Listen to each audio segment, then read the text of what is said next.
Olá pessoal, vamos iniciar aqui um novo vídeo, né? O segundo vídeo da sequência de programação C Sharp. E hoje eu vou mostrar como que cria uma classe e cria objetos dessa classe dentro do C Sharp. Bom, já tem um projeto criado, tá certo? Eu posso clicar aqui no nome do projeto, clicar com o botão direito, e aqui eu tenho uma opção, que é a opção para adicionar classe a esse projeto. Vou dar um clicar em criar classe. Bom, aí o segundo passo é a gente dar um nome. Eu vou criar aqui o nome da minha classe, eu vou chamar de ponto.cs, tá? Vou dar um adicionar. Bom, então tá aqui criada a minha classe, tá certo? Classe ponto, eu vou mudar aqui para public e logo em seguida, né? Logo eu vou explicar por quê. Bom, eu vou definir dois atributos para essa classe, tá? Um ponto tem duas coordenadas encapsuladas, né? Que seriam uma coordenada x e uma coordenada y, tá certo? Eu vou criar também, pessoal, uma descrição, um campo descrição que eu vou informar na hora de criar. Então aqui eu vou colocar descrição para esse ponto, tá certo? Bom, do ponto de vista da orientação por objetos, né? Atributos privados devem ser acessados via métodos get and set, tá? E eu vou incluir também o método construtor para essa classe. O método construtor ele serve para eu passar os parâmetros na hora de criar os objetos dessa classe. Então eu tenho aqui uma opção, ações rápidas, né, para gerar o método construtor, observe. E aí eu vou gerar esse método construtor passando os três parâmetros aqui, tá? Para cada parâmetro desse, pessoal, eu vou fazer uma codificação aqui no padrão da programação Java, tá certo? Ou né, da orientação para objetos. Eu tenho ali um parâmetro x, que eu vou dar um getX aqui, tá certo? E aí ele está retornando o valor do x. Se eu mudar dar um enter para baixo.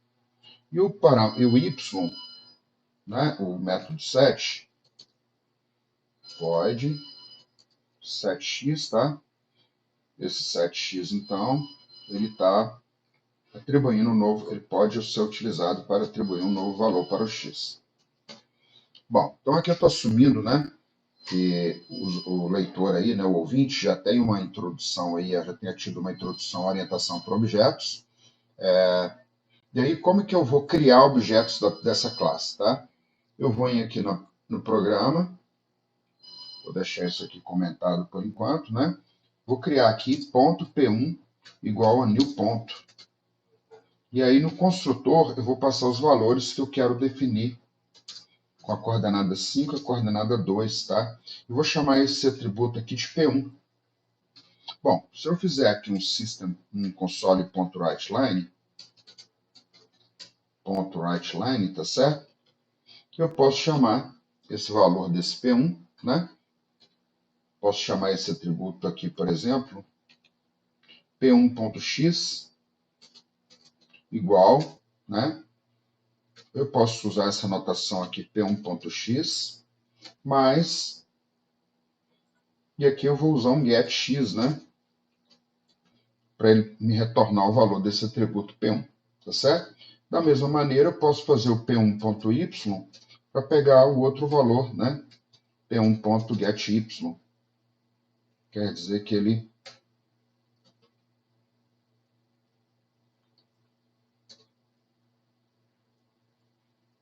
vou mudar aqui para minúsculo, tá certo? GetX e GetY, que são o nome dos atributos que eu defini lá na minha classe. Aliás, deixa eu olhar se o GetY foi definido. 7x, 7y, tá? Bom, eu vou pegar aqui uma colinha minha justamente para agilizar para o vídeo não ficar tão longo, porque eu já criei os métodos gets, né? Para o x e para o y, tá certo? Se eu colar aqui, ó. Então tá aqui, né? O set descrição, get y, set descrição, vem aqui no program, e aí a classe está compilando corretamente, tá certo? Se eu mandar executar esse código, ele criou o objeto P1, né, na memória, tá, do tipo da classe ponto, e eu fiz a invocação, né, do atributo x e do atributo y, desse objeto criado em memória. E esse é o resultado da minha saída, P1.x e P2.y, tá certo? Vou dar um Enter. Bom, uma construção aqui, né? Essa classe ainda só tem atributos e tem os métodos get e o set para cada atributo, tá? E o método construtor. E se eu quisesse incluir métodos de instância, né? Imagine que eu quisesse criar métodos para mudar o valor do atributo x e do atributo y. Bom, também eu tenho aqui uma. Então, seriam métodos parecidos, métodos, né, como esses, né? Eu tenho aqui um método para incrementar a coordenada do ponto x e do ponto y, eu tenho um método para imprimir essas coordenadas e eu tenho um método para zerar essas coordenadas. Isso é o que a gente chama de métodos de instância, que são métodos que, dado um objeto da classe ponto, ele vai. Bom, eu fiz um paste aqui fora, né? Na verdade, eu tenho que colocar dentro dos limites aqui do bloco da classe, tá? Então, meu incrementar coordenadas, eu posso passar um parâmetro ΔX, um ΔY, ele vai ser incluído x igual a x mais ΔX, y igual a y mais ΔX, tá certo? Vamos fazer esse teste do incrementar coordenadas. O imprimir coordenadas simplesmente está imprimindo esse valor na tela, né? Essa sintaxe aqui está errada, na verdade esse system.out seria se fosse uma codificação Java. Como eu estou aqui no .NET, seria console.writeLine, né? E aí agora aqui está correto. Então se eu for lá no meu program, em vez de usar esse console.writeLine p1.px, eu vou deixar esse aqui comentado, comentário segue a sintaxe do C++, eu posso fazer então p1.imprimir coordenadas desse ponto, né? Os valores que estão encapsulados, incrementar coordenadas não, né? Eu vou começar aqui essas coordenadas com 5 e com 2, por exemplo, vou incrementar de uma unidade cada um, para a gente visualizar, né? Incrementei e depois eu vou mandar fazer a impressão, ó, imprimir coordenadas. E aí eu vou mandar executar esse código. Então eu vou mandar compilar. Então começou com 5 e 2. Então observem que os novos valores é 6 e 3, né? E por último, eu vou testar o outro método que eu criei, que seria o zerar coordenadas.